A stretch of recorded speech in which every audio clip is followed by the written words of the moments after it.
On a quiet Sunday morning, in a place meant for warmth and comfort, 4 lives were erased in seconds. Not on a dark street, not during a chase, not in the line of fire of some armed standoff, but inside a coffee shop. A place where police officers stopped for caffeine before their shift. A place where civilians sipped lattes. A place where, on November 29, 2009, evil walked through the door. This is the story of how 4 Lakewood police officers were murdered while sitting at a table, and how one of the most violent manhunts in Washington state history began. This is human wreckage. Lakewood, Washington sits just south of Tacoma, a working-class city of about 60,000 people. Military families from nearby Joint Base Lewis McChord. Suburban streets, strip malls, coffee stands on nearly every corner. In the Pacific Northwest, coffee shops aren't just businesses, they're part of daily life. Police officers, firefighters, nurses, construction workers, everyone rotates through them. For the Lakewood Police Department, one of those regular stops was the Forza Coffee Shop on Steel Street. 4 officers had met there that morning. They were not responding to a call. They were not in danger. They were simply having coffee before starting their Sunday shift. These were not rookies. Sergeant Mark Renninger, 43, a former Army Ranger. Calm, methodical, respected by everyone in the department. Officer Greg Richards, 42, a quiet professional. A man known for his dry humor and dedication to the badge. Officer Ronald Owens, 37, a former Army combat medic, recently returned from Iraq. Officer Tina Griswold, 40, a tough, no-nonsense patrol officer with a soft spot for animals and kids. They sat at a long table near the center of the shop. 4 officers, 4 cups of coffee, 4 conversations happening at once, and in less than a minute, every one of them would be dead. The man who walked in. At around 8:15 a.m., a man entered the Forza coffee shop. He didn't look out of place. No mask, no ski cap, no gloves. Just a man in dark clothing, walking calmly toward the officers. His name was Maurice Clemens. He was 37 years old, and he was one of the most dangerous criminals in the state of Washington. But the 4 officers had no idea who he was.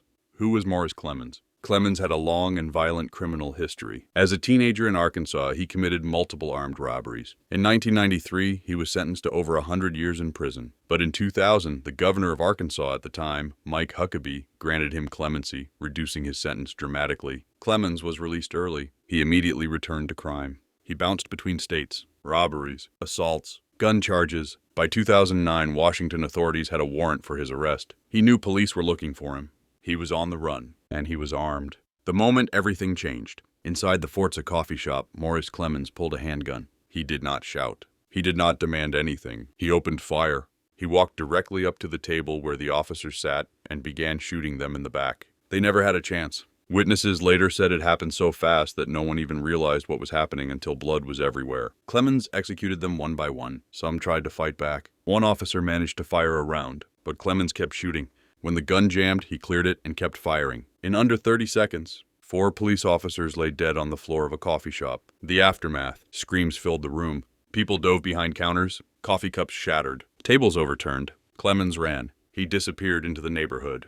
The first 911 calls were chaotic. People screaming, crying, begging for help. Lakewood police rushed in. What they found was unimaginable. 4 of their own murdered while sitting at breakfast. It was one of the deadliest attacks on law enforcement in U.S. history, and the killer was still out there. The manhunt begins. Within minutes, the city was locked down. Roadblocks, SWAT teams, helicopters. Every officer in Pierce County was looking for one man, Maurice Clemens. They knew he was armed. They knew he was desperate, and they knew he would kill again if cornered. But Clemens had help.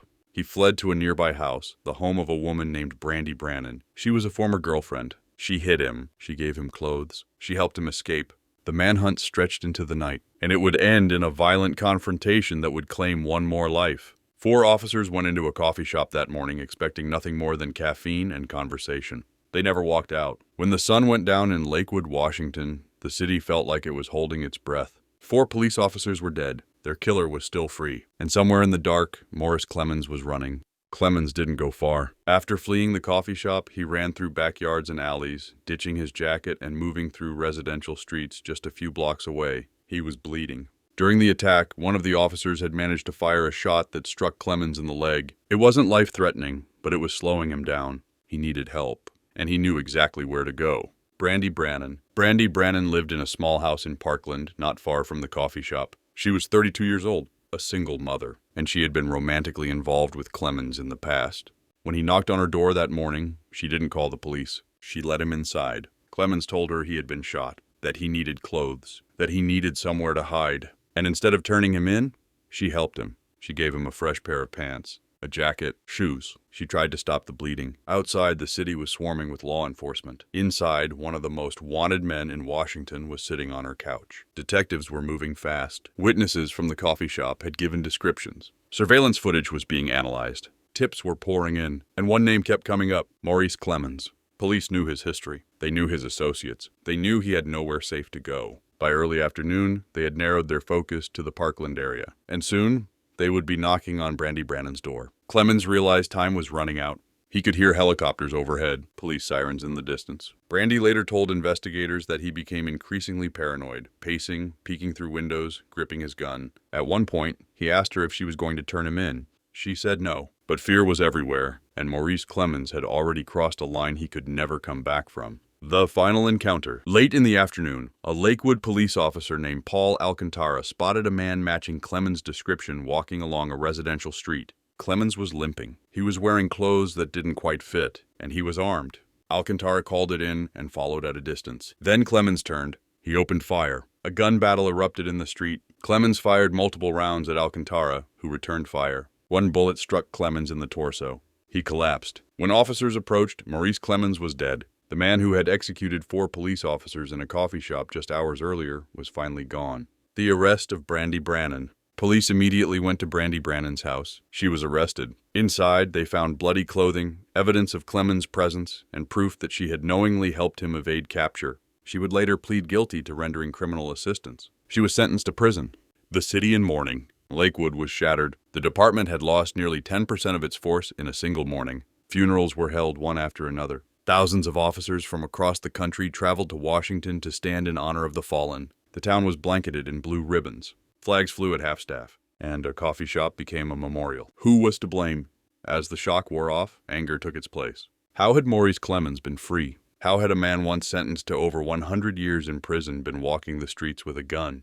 The answer led back to Arkansas, and a controversial clemency decision made nearly a decade earlier. A decision that many believed had indirectly set this tragedy in motion. 4 officers died doing nothing more than sitting at a table with coffee in their hands. Their families would never see them again. Their community would never forget. When the gunfire stopped, when the sirens faded, and when the streets of Lakewood finally went quiet, there were 4 chairs that would never again be filled. 4 voices that would never again be heard. 4 lives that meant far more than a badge and a uniform. Sergeant Mark Renninger. Mark Renninger was the senior officer at the table that morning. He was 43 years old. A husband. A father. Before becoming a police officer, Mark had served as a U.S. Army Ranger, one of the most elite units in the military. He had seen combat. He had faced death. But he never expected to be killed while sitting in a coffee shop. Colleagues described him as calm, steady, and deeply thoughtful. When younger officers struggled, Mark was the one they went to. He wasn't loud. He didn't need to be. He led by example. When he was killed, the Lakewood Police Department lost not just a sergeant, but a pillar. Officer Greg Richards. Greg Richards was 42 years old. He had been a police officer for more than a decade. Greg was known for his quiet humor, the kind of man who didn't say much, but when he did, it mattered. Friends said he loved fishing. He loved spending time with family. He loved being a cop. He believed in the job, even when it was hard. Greg had been planning future vacations with his loved ones. Those plans ended in a pool of coffee and blood. Officer Ronald Owens. Ron Owens was 37 years old. Before joining the Lakewood Police Department, he had served in Iraq as a U.S. Army combat medic. He had saved lives on the battlefield. He had seen violence up close, but he never got the chance to react when violence came for him. Friends said Ron was compassionate, the kind of officer who took time to talk to people instead of rushing past them. He believed policing was about helping, not just enforcing. That morning, he was helping no one. He was simply having coffee. Officer Tina Griswold. Tina Griswold was 40 years old. She had been with Lakewood PD for 15 years. Tina was tough, blunt, unapologetic, but she also had a huge heart. She loved animals. She loved children. She was the kind of officer who would buy groceries for struggling families out of her own pocket. She had worked countless holidays, missed family events, put her life on the line for strangers, and she died without warning. Behind each of these officers was a family that would never be the same. Children who would grow up without parents, spouses who would sleep in empty beds, parents who would bury their sons and daughters. No one prepares for that. No one should ever have to. The funerals were massive. Police cars lined the streets for miles. Bagpipes echoed through the cold Washington air. Officers from all over the country came to pay their respects. Some had never even been to Lakewood before. But they understood, because in law enforcement, when one falls, everyone feels it. The Blue Steel coffee shop was transformed into a shrine. Flowers, badges, photos, candles. People who had never met the officers left handwritten notes.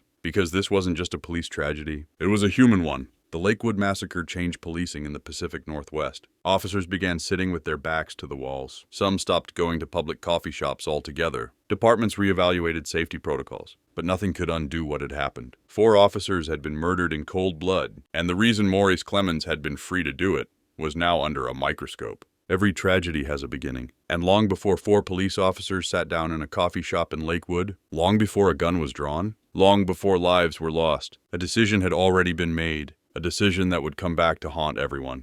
The 1993 sentence. Maurice Clemens was just 17 years old when he began committing violent crimes in Arkansas. He robbed people at gunpoint. He terrorized strangers. He left victims traumatized.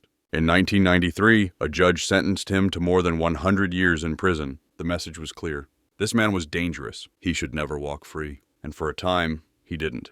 In 2000, Arkansas Governor Mike Huckabee reviewed a stack of clemency requests. One of them was from Maurice Clemens. Clemens wrote that he had changed, that he was religious now, that he was rehabilitated. Against the objections of prosecutors and law enforcement, Huckabee reduced Clemens's sentence. The door to the prison opened. Maurice Clemens walked out. What happened next was predictable. Clemens immediately went back to crime. He committed new robberies. He violated parole. He disappeared. At one point, he was arrested in Washington state, but paperwork errors and jurisdictional confusion allowed him to slip away. By 2009, he had an active warrant. He was armed. He was desperate.